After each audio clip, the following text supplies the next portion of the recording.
산불 현장의 연기와 오염도 같은 사항들을 원격지에서 세밀하게 파악할 수 있는 장비가 개발돼 화제입니다. 최근 경성대 연구팀이 세계 최초로 유비쿼터스 센서 네트워크 장비를 개발한 것인데요. 경성대 정보통신공학과 신천을 교수 연결해서 이야기 나눠봅니다. 교수님 안녕하십니까?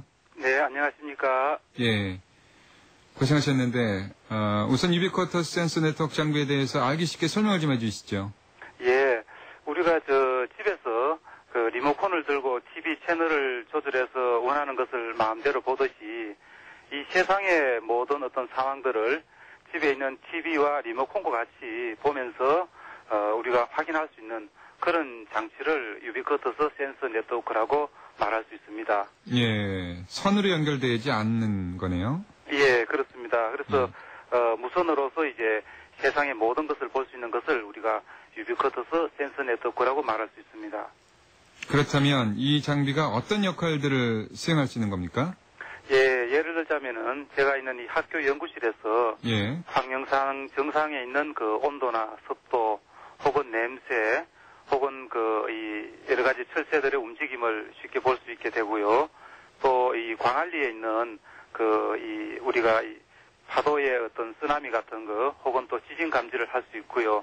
또 여기서 그 낙동강에 있는 강의 수위나 강의 오염도 혹은 또 이 강물의 여러 가지 상황을 보면서 우리가 이제 여러 가지 상황을 판단할 수 있는 게 이 장비의 특징이 되겠습니다. 예, 그런 내용들이 우리가 이전에는 광통신망이라든가 이런 선으로 연결되어 있는데 그것이 없이 무선으로 가능하다 이런 얘기네요.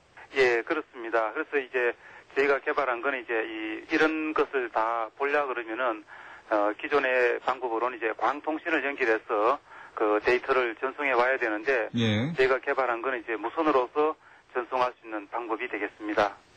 이 출력이 이제 근거리 통신망에 사용되는 RFID 방식이다 이렇게 제가 얘기를 들었는데 이게 어떻게 가능한 거죠? 예, 보통 이제 우리가 이런 방식들은 많이 쓰고 있습니다. 지금 이제 출근하실 때 쓰고 있는 교통카드라든지 예. 혹은 또 자동차의 그 리모컨이라든지 하는 그런 게 다 RFID 방식인데요. 이게 다 정부에서 허가를 받지 않고 쓸 수 있는 비면허 소출력 통신기가 되겠습니다. 근데 보통 이제 이런 소출력 통신기는 한 10m에서 최고 한 100m까지 근거리 통신밖에 되지 않는데 예. 저희는 이제 이런 방식에서 탈피해가지고 전파를 이제 굉장히 얇게 면도칼처럼 얇게 이렇게 펴서 전송을 시키는 방식을 개발을 했습니다.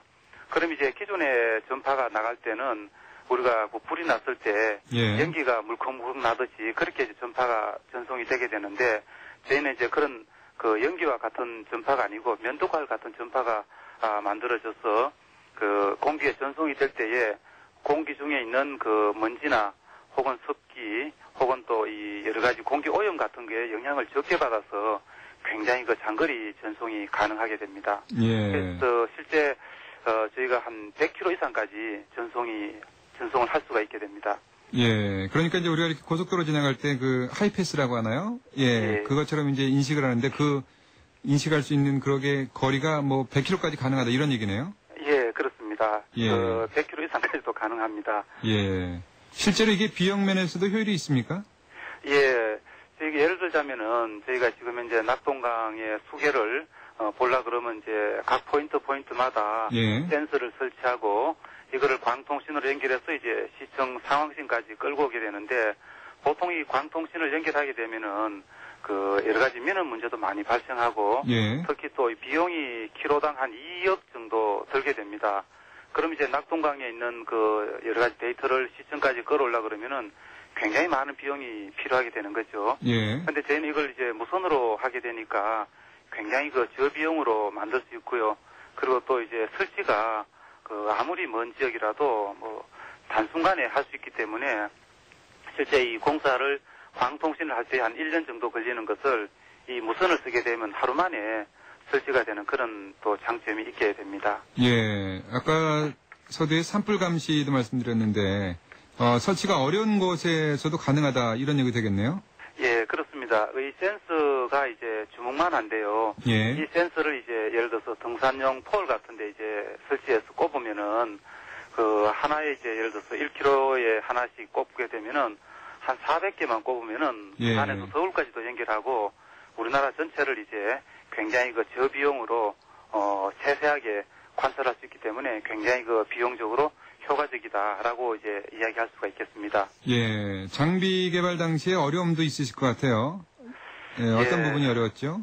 예, 이 학생들하고 이제 같이 하다 보니까 예, 처음엔 이게 될 건지 안 될 건지 하는 거에 대해서 사실은 이제 굉장히 그 의문도 많이 들고 또 하다 보면 이게 잘 안 되니까 이제 굉장히 그 낙담하는 그런 경우가 많이 있었습니다.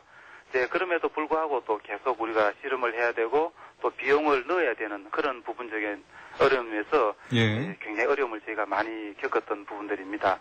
예. 이렇게 좋은 기술이 이제 상용화가 되어야 될 텐데, 이번에 개발된 이 기술을 상용할 준비는 하고 있습니까?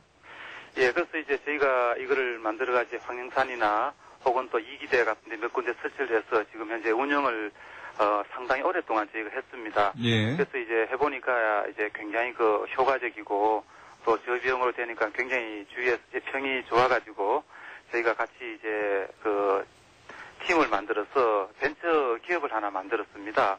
그 소웨이브라고 저희가 학교에 이제 벤처 기업을 하나 만들어서 이제 이거를 보급을 하려고 예. 이제 뛰고 있는 상황입니다. 예. 교수님께 개인적인 질문 한번 드려보겠습니다. 교수님께서는 국내 최초의 통신기를 개발하는 등 무선 전파 관련 국내 특허만 200건 이상 보유하고 있는 것으로 알려져 있는데 어떻게 해서 이렇게 통신 개발에 관심을 갖게 되셨습니까? 예, 어릴 적부터 이제 아마 저희들은 이제 그걸 전파 소년이라 그러는데 예, 어릴 때 항상 그 아마추어 무선기 같은 거를 만들면서 그 광성 라디오를 만들어 가지고 이제 그 라디오를 수신하는 그런 취미 활동을 어릴 때부터 많이 했습니다. 그러다 보니까 이제 이 라디오 혹은 또 이런 통신에 대해서 관심을 많이 갖게 되고 그리고 이제 이 공부하는 과정에서 점점 또 알게 되고요. 특히 저 같은 경우는 이제 유학을 하면서 이제 굉장히 이 여러 가지 좀 재밌는 그런 이제 공부를 많이 하게 되고 또 주위에 또 많은 그런 실험할 수 있는 환경이 되다 보니까 이제 이렇게까지 오게 된 것 같습니다. 예. 우리나라가 이제 세계 시장의 경쟁력을 강화시키기 위해서 정보통신 기술을 더욱 활용하고 발전시켜야 한다 이런 얘기들 많이 하는데 네. 이 정보통신 기술 분야 효율적인 연계발을 하기 위해서 어떤 부분이 가장 뒷받침돼야 된다고 보시는지요? 예, 그게 좀 오늘 좀 하고 싶어서 제 얘기인데요. 예, 우리가 어린애를 우리가 놔가지고 이제 부모가 키우게 되고요.